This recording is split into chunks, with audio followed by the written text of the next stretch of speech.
കണ്ടപ്പോൾ കണ്ടെത്തി ഞാൻ 1000 താരകൾ പൂത്തുവെന്ന്.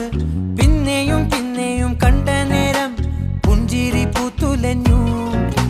കാണാതെ വയ്യെന്ന തോന്നലായി